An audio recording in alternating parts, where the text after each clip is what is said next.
예수께서 성령의 능력으로 갈릴리에 돌아가시니 그 소문이 사방에 퍼졌고 친히 그 여러 회당에서 가르치심에 못사람에게 칭송을 받으시더라.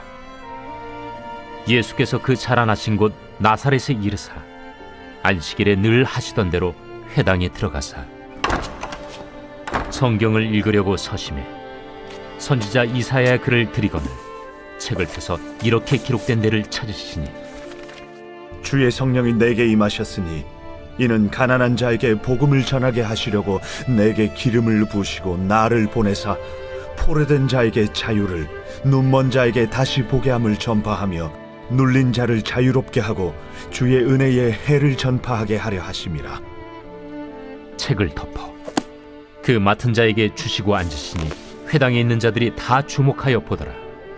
이에 예수께서 그들에게 말씀하시되 이 글이 오늘 너희 귀에 응하였느니라. 그들이 다 그를 증언하고 그 입으로 나오는 바 은혜로운 말을 놀랍게 여겨 이 사람이 요셉의 아들이 아니냐? 너희가 반드시 의사야 너 자신을 고치라 하는 속담을 인용하여 내게 말하기를 우리가 들은 바 가버나움에서 행한 일을 네 고향 여기서도 행하라 하리라. 내가 진실로 너희에게 이르노니 선지자가 고향에서는 환영을 받는 자가 없느니라.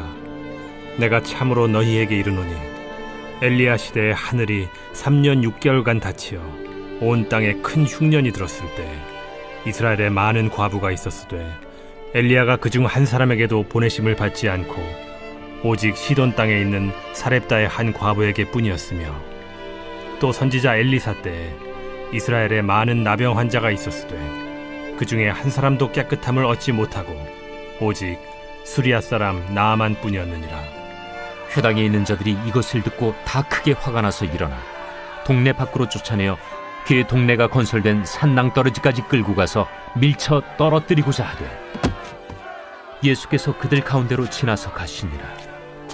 오늘 주신 말씀을 통해서 사명을 향한 발걸음이라는 제목으로 함께 말씀을 나누고자 합니다. 오늘 주신 말씀은 예수님께서 광야에서 40일 금식하시고 마귀의 시험이 끝난 후에 공생애를 시작하는 첫 번째 말씀입니다. 말씀에서 알 수 있듯이 예수님의 모든 삶의 과정에는 성령님이 함께 하셨습니다.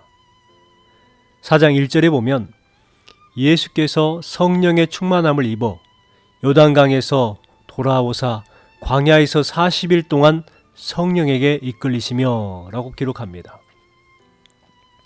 성령의 충만함을 입었고 성령에게 이끌리어 계속해서 성령님과 함께 하셨다는 것입니다.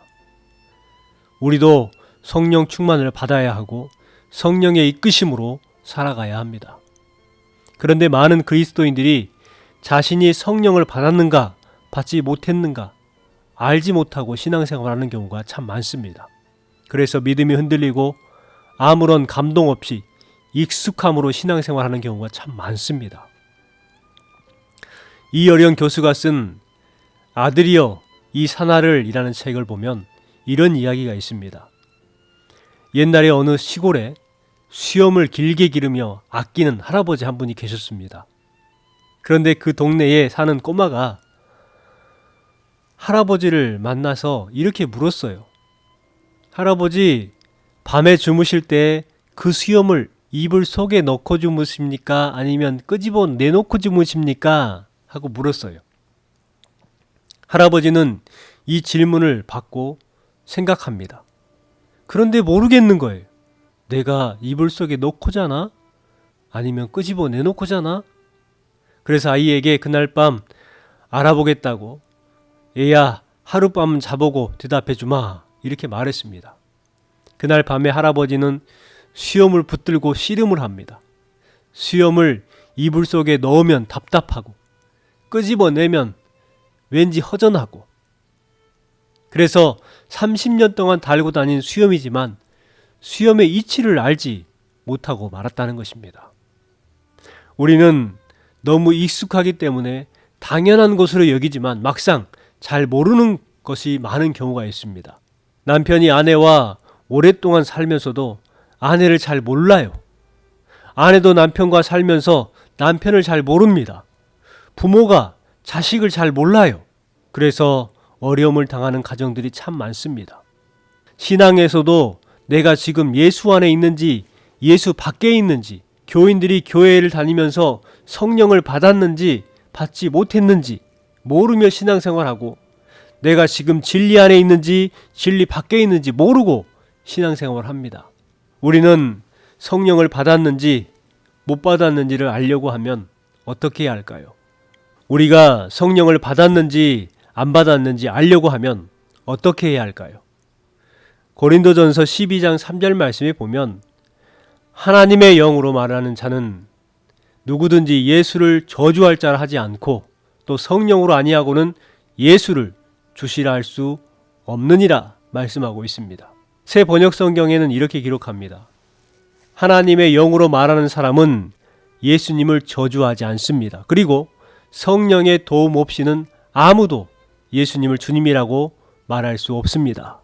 예수님을 주님이라고 말하는 사람, 예수님을 부정하지 않는 사람, 예수님을 저주하지 않는 그 사람이 성도요, 성령을 받은 사람이라고 말씀하고 있습니다. 여러분 어떻습니까? 예수님을 주님이라고 고백하십니까? 예수님을 주님이라고 고백하는 그 성도는 성령을 받은 사람입니다. 내가 성령을 받았는지 받지 못했는지 혼동하지 마세요. 내가 주님을 사랑하고 주님을 믿고 주님을 주님으로 고백할 수 있는 그것이 성령을 받은 증거라는 거예요. 예수님을 주님으로 알고 섬기는 여러분은 이미 성령을 받으신 분들입니다. 그렇기 때문에 우리도 본문의 예수님처럼 성령의 충만함을 입어야 하고 성령의 이끄심을 받아야 하는 것입니다. 그래서 성도로서 사명을 감당해야 합니다. 사명을 감당하기 위해서는 구체적으로 무엇이 필요할까요? 먼저는 성령의 능력을 의지해야 합니다. 본문 14절 말씀에 보면 예수께서 성령의 능력으로 갈릴리에 돌아가시니 그 소문이 사방에 퍼졌고 라고 말합니다. 성령의 능력으로 단순히 갈릴리에 돌아갔는데 그 소문이 사방에 퍼졌다는 거예요. 예수님은 성령의 이끄심에 따라 광야에서 금식을 하시고 또한 마귀의 시험으로부터 이기신 예수님은 비로소 본격적인 사역으로 나아가게 되었습니다. 예수님께서 사역을 시작할 때의 특징은 성령의 능력으로입니다. 이렇게 시작을 하셨어요. 우리도 성령의 능력으로 행하는 삶을 살아야 합니다. 성령의 이끄심을 받기 위해서 성령님께 열린 마음을 가져야 합니다. 그럴 때 성령님의 능력이 나의 능력이 되는 것입니다. 15절 말씀에 보면 여러 회당에서 가르치셨고 사람들에게 친송을 받습니다. 또 18절에 보면 안식일에 늘 하시던 대로 회당에 들어가서 성경을 읽으셨습니다. 여기에서 중요한 단어는 늘 하시던 대로입니다. 이사야의 말씀을 읽으셨습니다. 그런데 사람들이 듣고 예수님을 주목하기 시작합니다. 왜 다른 때는 예수님을 주목하지 않다가 지금 주목하게 된 것일까요? 그 이유는 무엇인가 다르다는 것입니다. 예전의 모습이 아니었던 거예요. 그렇습니다. 성령이 함께 하시면 달라집니다. 예전과 다릅니다. 외모가 달라진 것이 아니라 스타일이 달라진 것이 아니라 아우라, 곧 영적인 향기가 나는 거예요. 이와 같은 거룩한 변화를 성화라고 합니다. 타고난 기질이 있고 성격이 있어서 단 한 번에 변화될 수는 없지만 차츰차츰 안개가 거치듯이 평생 변화의 과정을 가고 이루어야 합니다. 회심을 하고 성화를 하고 그리고 나서 영화의 과정으로 들어갈 수 있는 것이죠. 예수님은 18절부터 이사야의 예언을 통해서 주의 은혜의 해를 선포하셨습니다. 18절 말씀입니다. 주의 성령이 내게 임하셨으니 이는 가난한 자에게 복음을 전하게 하려 하시려고 내게 기름을 부으시고 나를 보내사 포로된 자에게 자유를, 눈먼 자에게 다시 보게 함을 전파하며 눌린 자를 자유롭게 하고 주의 은혜의 해를 전파하게 하려 하심이라. 여러분, 예수님은 누구십니까? 가난한 자에게 기쁨의 소식, 복음을 전하시는 분입니다. 포로된 자에게 자유를, 눈먼 자에게는 다시 보게 함을, 눌린 자에게는 자유를 주시는 분입니다. 이 말을 했을 때에 사람들이 주목합니다. 그때 예수님께서 말씀합니다.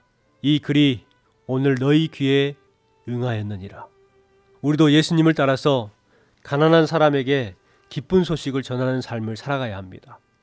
포로된 자에게 자유를, 눈먼 사람에게 다시 볼 수 있음을, 억눌린 사람에게 자유를 전하는 삶을 감당해 나가야 합니다. 두 번째, 사명을 감당하기 위해서는 복음을 바로 이해해야 합니다. 예수님의 선포를 듣고도 예수님의 고향 사람들은 메시아가 아닌 단순히 요셉의 아들로만 생각을 합니다. 그래서 구원을 얻지 못합니다. 나사렛 사람들은 예수님이 고향 사람이라는 이유 때문에, 그거 하나 때문에 예수님을 믿지 못했습니다. 그래서 예수님께서는 24절에 선지자가 고향에서는 환영을 받는 자가 없느니라 안타까워하십니다. 은혜는 내 안에 있는 편견을 버리고 사모하는 사람에게 임합니다. 선입견, 편견으로 인해서 우리는 위대한 복음의 메시지를 놓치는 실수를 범하지 않아야 합니다. 곧 성경은 머리로 아는 것이 아니라, 환경으로 아는 것이 아니라 마음으로 알고 마음으로 믿는 것이라는 것을 알 수가 있습니다. 마지막 세 번째는 현실의 문제를 뛰어넘는 삶입니다. 고향 사람들이 예수님을 요셉의 아들로만 이해를 했어요. 그리고 고향 사람들이 예수님을 요셉의 아들로만 이해를 했습니다. 그래서 예수님께서는 사렙다 과부의 이야기와 나만 장군의 고침받은 이야기를 해줍니다. 곧 많은 사람들이 있지만 모두에게 해당되는 것이 아니라 사렙다 과부와 나만이 믿을 수 없는 중에 믿음으로 고침을 받았다는 내용입니다. 그런데 동네 사람들이 그 이야기를 듣고 화를 내기 시작합니다. 급기야 예수님의 생명까지 위협합니다. 29절 말씀에 보면 다 크게 화가 나서 일어나 산 낭떠러지까지 끌고 가서 밀쳐 떨어뜨리고자 하되 30절에 이에 예수님은 그들 가운데로 지나서 가셨습니다. 온갖 조롱과 생명의 위협에도 불구하고 예수님은 그들 가운데로 지나갔다는 거예요. 위급할 때, 공격을 당할 때에 옆으로 피해 나가는 것이 정상적입니다. 그러나 예수님은 정면으로 중간을 지나셨습니다. 여기에서 우리가 알 수 있는 것은 예수님은 현실을 외면하지 않았습니다. 현실의 문제를 뛰어넘었다는 것을 알 수가 있어요. 우리도 현실의 어려움을 겪더라도 주님께서 허락하신 이 믿음의 길을 묵묵히 걷는 그리스도의 제자의 삶을 살아가야 합니다. 오늘도 내 안에 남아있는 편견과 오만, 그리고 강팍한 마음을 버리고 주님의 말씀을 따라 살아가는 삶, 또한 견디기 힘든 고난과 시련 속에서도 사명을 묵묵히 감당하는 그러한 성도의 삶을 살아가시기를 주님의 이름으로 축원합니다.